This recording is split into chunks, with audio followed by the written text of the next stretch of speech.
नमस्कार. अडीचच्या बातमीपत्रात मी प्रज्ञा जांभेकर आपलं स्वागत करते. सुरुवातीला एक नजर ठळक बातम्यांवर. शेतकऱ्यांना स्वस्त पीक कर्ज पुरवठा करण्याच्या प्रस्तावाला केंद्रीय मंत्रिमंडळाची मंजुरी. 20,000 कोटींची तरतूद. भाज्यांच्या दरात मोठी घसरण झाल्यामुळे घाऊक दरावर आधारित महागाई निर्देशांकानं गाठला 5 महिन्यातला नीचांक. राष्ट्रपती पदाच्या निवडणुकीचे उमेदवारी अर्ज दाखल करण्यासाठी निवडणूक आयोगाची अधिसूचना आज जारी. जम्मू काश्मीरमध्ये दहशतवाद्यांनी विविध ठिकाणी केलेल्या हल्ल्यात 13 जवान जखमी. देशभरातल्या बँकांमध्ये मोठ्या प्रमाणावर थकबाकी असलेल्या खातेधारकांवर कारवाई करण्यासाठी आरबीआयकडून हालचाली सुरू. लंडनमध्ये 27 मजली इमारतीला लागलेल्या भीषण आगीत अनेक जणांचा बळी गेल्याची भीती. मालेगावच्या महापौरपदी शिवसेनेच्या मदतीनं काँग्रेसचे रशीद शेख तर उपमहापौरपदी काँग्रेसच्या मदतीनं शिवसेनेचे सखाराम घोडके विराजमान. बांगलादेशमध्ये मुसळधार पावसामुळे ठिकठिकाणी दरड कोसळल्यामुळे 130 जणांचा मृत्यू. येत्या 2 दिवसात मराठवाड्यात अतिवृष्टीचा इशारा. आपत्ती व्यवस्थापन यंत्रणा सज्ज. आणि चॅम्पियन्स करंडक क्रिकेट स्पर्धेच्या अंतिम फेरीत धडक मारण्यासाठी आज इंग्लंड पाकिस्तान यांच्यात लढत. आता सविस्तर वृत्त. शेतकऱ्यांना स्वस्त पीक कर्ज पुरवठा करण्याच्या प्रस्तावाला केंद्रीय मंत्रिमंडळानं आज मंजुरी दिली. यानुसार 3 लाख रुपयांपर्यंतची लघु अवधी कर्ज शेतकऱ्यांना 60% व्याजदरानं मिळत राहणार असून वेळेत कर्जफेड करणाऱ्यांना 4% इतकाच व्याजदर लागू होणार आहे. वित्तीय वर्ष 2017-18 साठी केंद्र सरकारनं बँकांना अर्थसहाय्य दिल्यामुळे हे शक्य होणार आहे. या लघु अवधी पीक कर्जावरच्या व्याजाच्या अनुदानापोटी या आर्थिक वर्षात 20,339 कोटी रुपये खर्च करायला केंद्रीय मंत्रिमंडळानं मंजुरी दिली आहे. याबरोबरच आज केंद्रीय मंत्रिमंडळानं विविध देशांशी करण्याच्या सामंजस्य करारांनाही मंजुरी दिली. यामध्ये कृषी सहकार्यासाठी पॅलेस्टाईनबरोबर माहिती तंत्रज्ञान आणि इलेक्ट्रॉनिक क्षेत्रातल्या सहकार्यासाठी बांगलादेशाबरोबर तर युवा विकासासाठी आर्मेनियाबरोबरच्या सामंजस्य करारांचा समावेश आहे. खरीपाच्या पेरणीसाठी शेतकऱ्यांना तातडीनं 10,000 रुपये हंगामी उचल देण्याचा निर्णय राज्य सरकारनं घेतला आहे. महसूल मंत्री चंद्रकांत पाटील यांनी ही माहिती दिली. मंत्रिमंडळाच्या झालेल्या बैठकीत परिवहन मंत्री दिवाकर रावते यांनी मांडलेला हा प्रस्ताव मंजूर करण्यात आला. राज्यभरातून सुमारे 34 लाख अल्पभूधारक शेतकऱ्यांना या निर्णयाचा लाभ होणार आहे. भाडेपट्ट्याची मुदत संपलेल्या जिमखान्यांच्या भाडेपट्ट्यांच्या नूतनीकरणाचं सुधारित धोरण राज्य मंत्रिमंडळाच्या बैठकीत मंजूर करण्यात आलं. प्रादेशिक योजनांमधल्या निवासी, वाणिज्यिक, औद्योगिक किंवा अन्य बिगर शेती वापरासाठी असलेल्या जमिनीसंदर्भात पूर्वी झालेले बेकायदेशीर व्यवहार दंड आकारून नियमित करण्यासाठी अधिनियमात सुधारणा करण्याचा निर्णयही कालच्या बैठकीत घेण्यात आला. अकोला जिल्ह्यातल्या नाफेडच्या केंद्रावर तूर खरेदीत झालेल्या घोटाळा प्रकरणी शेतकऱ्यांच्या पडताळणीचं काम आटोपलं असून आता व्यापाऱ्यांची चौकशी करण्यात येणार आहे. त्याकरता कृषी उत्पन्न बाजार समितीच्या व्यवस्थापनानं 65 व्यापाऱ्यांना नोटीस पाठवली आहे. खरेदी केलेल्या तुरीची कुठे विक्री केली अशी विचारणा व्यापाऱ्यांना करण्यात आली असून त्याच्या बँक खात्यांचे तपशीलही मागवण्यात आले आहेत. पहिल्या टप्प्यातल्या चौकशीमध्ये 189 शेतकऱ्यांची तूर विक्री संशयास्पद असल्याचं आढळलं आहे.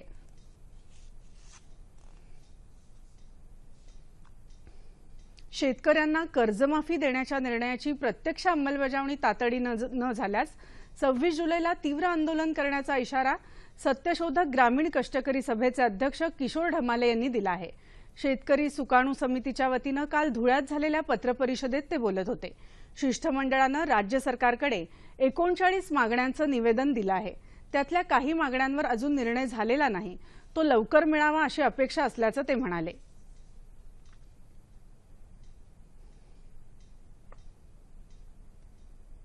उस्मानाबाद जिल्ह्यात पेरणीयोग्य पाऊस झाल्यानं उमरगा, तुळजापूर आणि उस्मानाबाद तालुक्यात शेतकऱ्यांनी खरीपाच्या पेरण्या सुरू केल्या आहेत.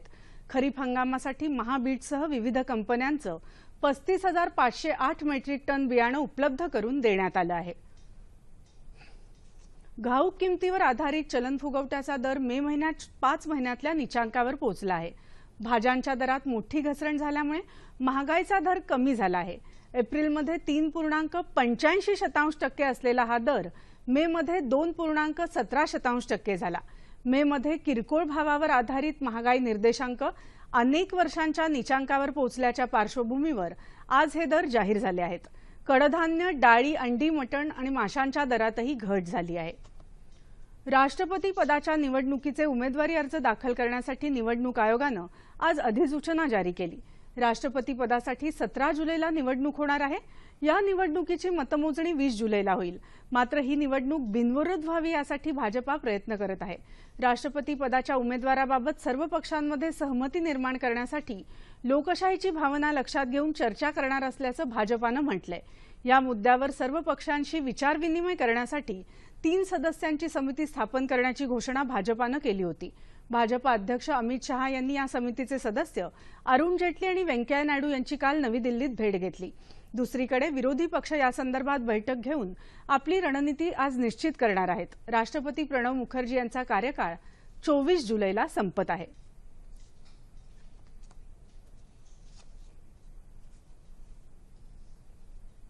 जम्मू काश्मीरमध्ये दहशतवाद्यांनी विविध ठिकाणी केलेल्या हल्ल्यात सुरक्षा दलाचे 13 जवान जखमी झाले।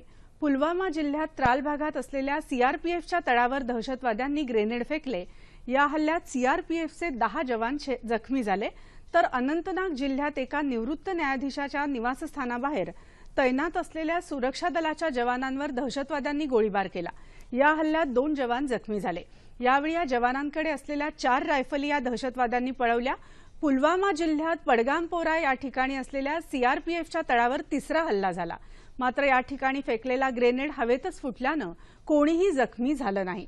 पुलवामा पोलीस ठाण्यावरही ग्रेनेड फेकण्यात आला, त्यात एक पोलीस किरकोळ जखमी झाला।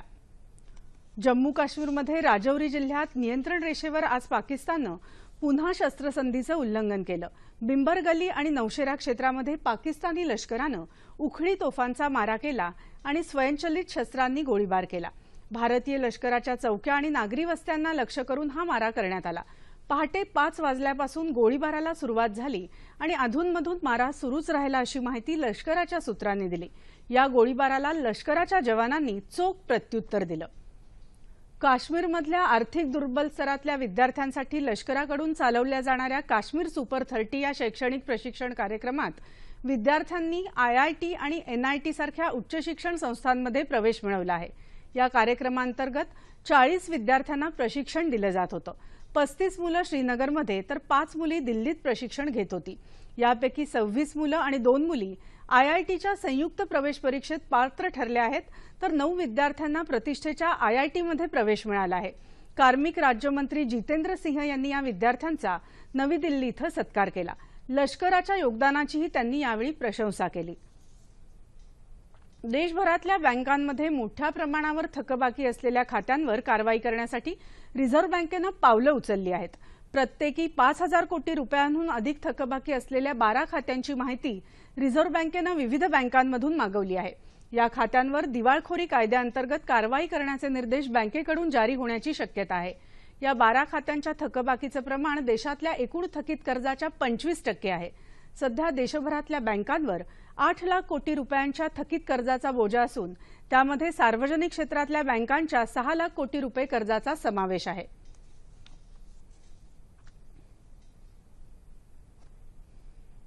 लंडनमध्ये 27 मजली निवासी इमारतीला लागलेल्या भीषण आगीत अनेक जणांचा बळी गेल्याची भीती व्यक्त होत आहे। पश्चिम लंडनमध्ये लँकेस्टर वेस्ट इस्टेट भागात असलेल्या ग्रेनफेल टॉवर या इमारतीला स्थानिक प्रमाणवेळेनुसार पहाटे 1 वाजण्याच्या सुमाराला आग लागली। ही आग आटोक्यात आणण्यासाठी अग्निशमन दलाचे 40 बंब आणि 200 जवान शर्थीचे प्रयत्न करत आहेत। या इमारतीमध्ये अडकलेले नागरिक मदतीसाठी आक्रोश करत होते, तर काही जण घरातल्या चादरीचा वापर करून इमारतीतून खाली उतरण्याचा प्रयत्न करत होते। या इमारतीतून बाहेर काढण्यात आलेल्या 30 जणांना रुग्णालयात दाखल केल्याची माहिती अग्निशमन दलाच्या प्रमुखांनी दिली। जास्त उंचीवर असलेल्या मजल्यांपर्यंत पोहोचण्यामध्ये अग्निशमन दलाच्या जवानांना अडचणी येत आहेत।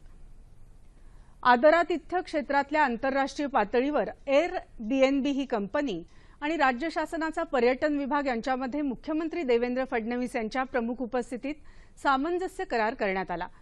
महाराष्ट्रातल्या घरगुती निवास व्यवस्थांना एअरबीएनबीच्या माध्यमातून जागतिक व्यासपट मिळणार आहे। या भागीदारीच्या माध्यमातून राज्यभरात आदरातिथ्य क्षेत्रात किमान 50,000 लघु उद्योजक तयार करण्याचं उद्दिष्ट आहे, असंही पर्यटन मंत्री जयकुमार रावल यांनी यावेळी सांगितलं। वस्तू आणि सेवा कर अर्थात जीएसटीची अंमलबजावणी येत्या 1 जुलैपासूनच होणार असून अफवांवर विश्वास ठेवू नये असं सरकारनं स्पष्ट केलं आहे। जीएसटीची अंमलबजावणी उशिरा होणार असल्याची अफवा सोशल मीडियावर पसरवण्यात आल्याच्या पार्श्वभूमीवर अर्थ मंत्रालयानं जारी केलेल्या पत्रकात हे स्पष्टीकरण देण्यात आलं।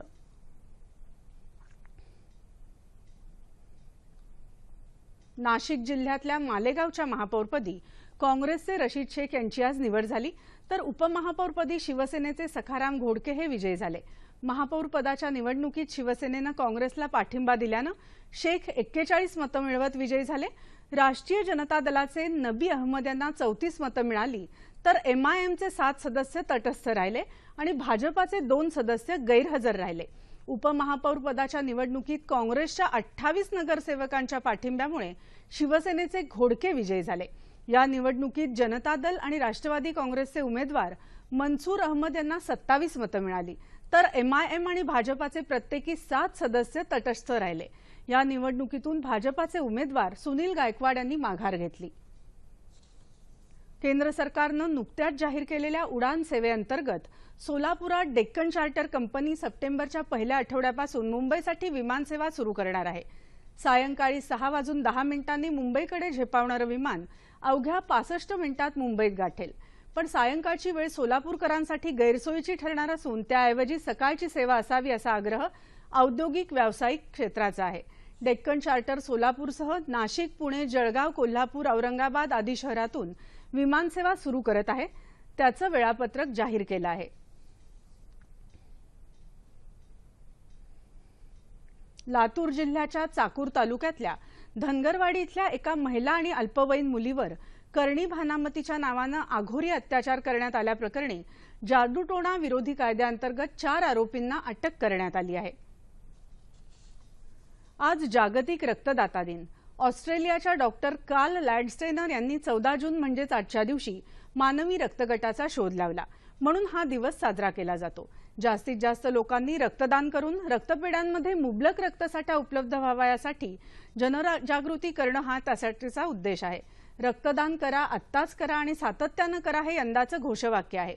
देशासह राज्यातही जागतिक रक्तदाता दिनानिमित्त कार्यक्रमांचं आयोजन करण्यात आलं आहे। सोलापूरच्या शासकीय रुग्णालयात आज रक्तदान शिबिर आणि व्याख्यानांचं आयोजन करण्यात आलं आहे।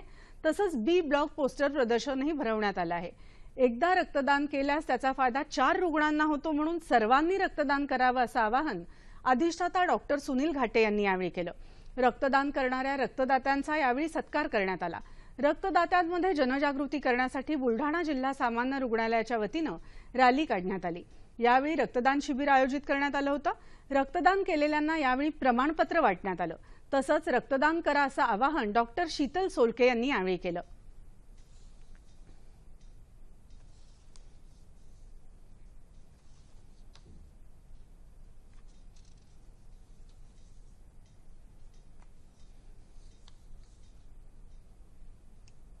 नांदेड जिल्ह्यात देगलूर नांदेड महामार्गावर वाळूची अवैध वाहतूक करणारे 60 ट्रक जिल्हा पोलीस अधीक्षकांच्या विशेष पथकानं पकडले। यावेळी या पथकानं 1,04,00,000 रुपयांचा मुद्देमालही जप्त केला। या प्रकरणी 13 जणांविरुद्ध गुन्हा दाखल करण्यात आला आहे। शहर विकासाच्या क्षेत्रातल्या आव्हानांचं रूपांतर संधीमध्ये करून घेण्याच्या सरकारच्या दृष्टिकोनामुळे या क्षेत्राचा जलद गतीनं विकास होत असून शहरांचं जीवनमान उंचावलं आहे असं प्रतिपादन केंद्रीय नगरविकास मंत्री एम व्यंकय्या नायडू यांनी केलं। केंद्र सरकारच्या त्रिवर्ष पूर्तीनिमित्त मंत्रालयाच्या कामगिरीचा आढावा घेताना ते नवी दिल्लीत पत्रकार परिषदेत बोलत होते। शहरी पायाभूत सुविधांसाठी आतापर्यंत 4,13,475 कोटी रुपयांची गुंतवणूक करण्यात आली असून 6,337 प्रकल्पांना मंजुरी दिल्याचं त्यांनी सांगितलं। स्मार्ट शहरांच्या नव्या सूचीबरोबरच शहरी राहणीमानाचा दर्जा सूचित करणारं एक मानकही लवकरच प्रकाशित केलं जाणार आहे, अशी माहितीही त्यांनी दिली। बांधकाम उद्योगाचं नियमन करणारा रेरा कायदा अस्तित्वात आल्यानं शहर विकासाची समीकरणं बदलतील असा विश्वासही नायडू यांनी व्यक्त केला। पंतप्रधान नरेंद्र मोदी यांच्या नेतृत्वाखाली देश विकसित देशांच्या मार्गावर चालत असून गेल्या 3 वर्षातली सरकारची कामगिरी कौतुकास्पद आहे असं प्रतिपादन खासदार राहुल शेवाळे यांनी केलं। केंद्र सरकारच्या त्रिवर्षपूर्तीनिमित्त मुंबई पोर्ट ट्रस्टच्या वतीनं मुंबईत काल आयोजित करण्यात आलेल्या सबका साथ सबका विकास या कार्यक्रमात ते बोलत होते। या आधीच्या सरकारच्या काळात डबघाईला आलेलं पायाभूत सुविधा क्षेत्र, बँकिंग क्षेत्र तसंच पोलाद उद्योग क्षेत्रांमध्ये केंद्र सरकारनं धोरणात्मक पावलं टाकत या क्षेत्रांचा विकास केला। त्यामुळे देशाची आर्थिक स्थिती मजबूत बनली आहे असंही शेवाळे यांनी सांगितलं। मुंबई पोर्ट ट्रस्टच्या कामगिरीचंही त्यांनी कौतुक केलं। यावेळी मुंबई भाजपा अध्यक्ष आमदार आशिष शेलार यांनीही सरकारच्या जनकल्याण योजनेसह मुंबई पोर्ट ट्रस्टच्या वतीनं राबवण्यात येत असलेल्या प्रकल्पांची माहिती दिली।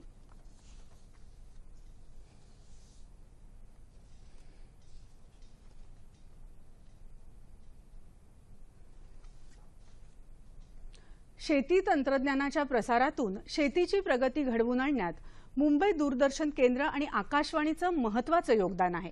कृषी विद्यापीठांनी घेतलेल्या प्रात्यक्षिकांना प्रसारमाध्यमांद्वारे मोठ्या प्रमाणावर प्रसिद्धी मिळाली तर क्रांती घडू शकते असं मत विस्तार शिक्षण विभागाचे संचालक डॉक्टर किरण कोकाटे यांनी व्यक्त केलं। कृषी विस्तारासाठी प्रसारमाध्यमांचं सहाय्य या केंद्रीय कृषी मंत्रालयाच्या योजनेअंतर्गत मुंबई दूरदर्शनच्या सह्याद्री वाहिनीवरून प्रसारित होणाऱ्या कृषी दर्शन तसंच आमची माती आमची माणसं कार्यक्रमांच्या मुंबई आणि पुणे दूरदर्शनच्या कृषी कार्यक्रम सल्लागार समितीची बैठक राहुरीच्या महात्मा फुले कृषी विद्यापीठात झाली। त्यावेळी मार्गदर्शन करताना कोकाटे बोलत होते। मनोरंजनातून शिक्षण हे ध्येय ठेवून कार्यक्रम केला तर तो लोकांच्या स्मरणात राहतो। म्हणूनच दृश्य चित्रणाच्या या माध्यमातून कृषी विकास कार्यक्रम शेतकरी आणि विद्यार्थ्यांपर्यंत पोहोचवण्याचा दूरदर्शनचा प्रयत्न असतो असं मुंबई दूरदर्शनचे उपमहासंचालक शिवाजी फुलसुंदर यांनी यावेळी सांगितलं। फिफा अर्थात आंतरराष्ट्रीय फुटबॉल महासंघाची भारतीय उपखंडातली पहिली स्पर्धा मुंबईत होत असून अवघा महाराष्ट्र फुटबॉलमय करा असं आवाहन क्रीडा मंत्री विनोद तावडे यांनी केलं आहे। 17 वर्षांखालील खेळाडूंच्या विश्वचषक फुटबॉल स्पर्धेबाबत राज्यातले सर्व जिल्हा क्रीडा अधिकारी आणि शिक्षणाधिकारी यांची काल मुंबईत बैठक झाली। त्यावेळी ते बोलत होते। फुटबॉल या खेळाला प्रोत्साहन देण्यासाठी राज्याच्या क्रीडा विभागाकडून 20,000 शाळांमध्ये 1 लाख फुटबॉलचं वाटप करण्यात येणार आहे अशी माहिती त्यांनी दिली।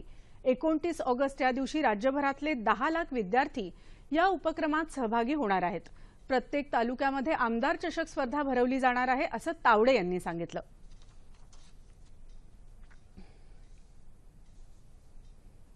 राज्य सरकारनं शेतकऱ्यांसाठी जाहीर केलेल्या कर्जमाफीची अंमलबजावणी पुढल्या महिन्यापर्यंत झाली नाही तर मोठं पाऊल उचलण्यात येईल असा इशारा सरकारमध्ये घटक पक्ष असलेल्या शिवसेनेनं दिला आहे। आमची मागणी स्पष्ट आहे आणि शेतकऱ्यांचं कर्ज पूर्णपणे माफ झालं पाहिजे असं शिवसेना पक्षप्रमुख उद्धव ठाकरे यांनी मुंबईत सांगितलं।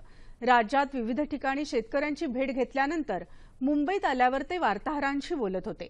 कर्जमाफीची घोषणा झाली आहे आणि आम्ही तिच्या अंमलबजावणीची वाट पाहत आहोत असं ते म्हणाले। त्यासाठी सरकारला जुलै महिन्यापर्यंत मुदत देत असल्याचं उद्धव ठाकरे यांनी सांगितलं। भंडारा जिल्ह्यातल्या पवन पब्लिक स्कूल या आगळ्यावेगळ्या शाळेच्या तरुण संचालिका वृंदन बावनकर अमेरिकेच्या प्रतिष्ठित इंटरनॅशनल व्हिजिटर लीडरशिप प्रोग्राममध्ये सहभागी झाल्या आहेत। 29 मे पासून सुरू झालेल्या या कार्यक्रमात बावनकर यंग लीडर श्रेणीत भारताचं प्रतिनिधित्व करत आहेत।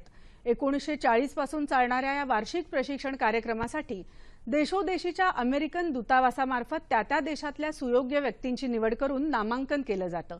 यापूर्वी राज्यातून या कार्यक्रमासाठी देवेंद्र फडणवीस यांची निवड झाली होती। बांगलादेशमध्ये मुसळधार पावसामुळे ठिकठिकाणी दरडी कोसळल्यानं 130हून अधिक जणांचा मृत्यू झाला आहे। यात काही सैनिकांचाही समावेश आहे। दक्षिण पूर्व क्षेत्रातल्या पर्वतीय भागात मृत्युमुखी पडलेल्यांची संख्या जास्त आहे।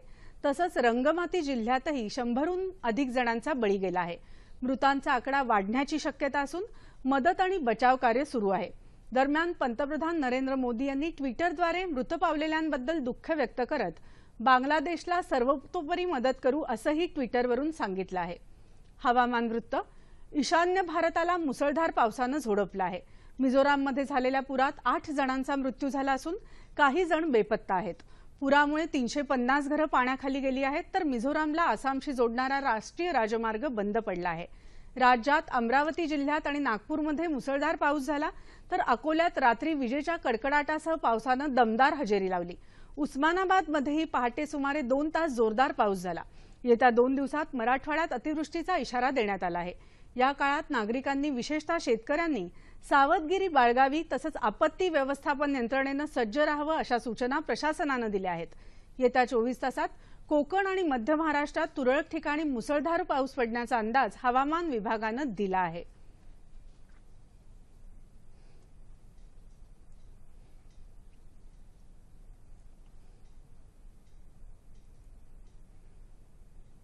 क्रिकेट आयसीसी चॅम्पियन्स करंडक क्रिकेट स्पर्धेच्या अंतिम फेरीत धडक मारण्यासाठी आज इंग्लंड आणि पाकिस्तान यांच्यात लढत होत आहे। उपांत्य फेरीच्या या पहिल्या सामन्यात इंग्लंडचं पारडं जड वाटत आहे।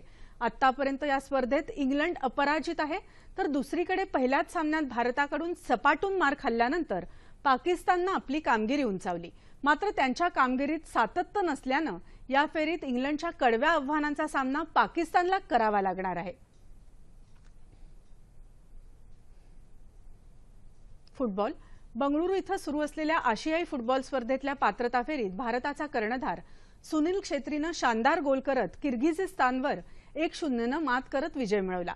सामन्याच्या पूर्वार्धात कोणताच संघ गोल करू शकला नाही, मात्र दुसऱ्या सत्रात क्षेत्रीनं 69व्या मिनिटावर महत्त्वपूर्ण गोल नोंदवत भारताला विजय मिळवून दिला। या विजयामुळे भारतानं साखळी गटात आघाडी घेतली आहे। तसंच पात्रता स्पर्धेतल्या दुसऱ्या विजयासह भारतानं अ गटात 6 गुणांसह गुणतालिकेत अव्वल स्थान पटकावलं आहे।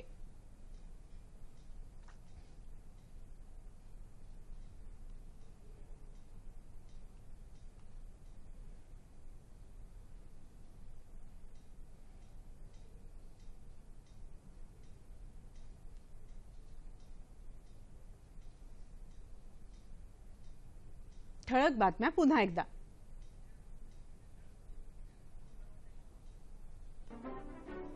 शेतकऱ्यांना स्वस्त पीक कर्ज पुरवठा करण्याच्या प्रस्तावाला केंद्रीय मंत्रिमंडळाची मंजुरी, 20,000 कोटींची तरतूद।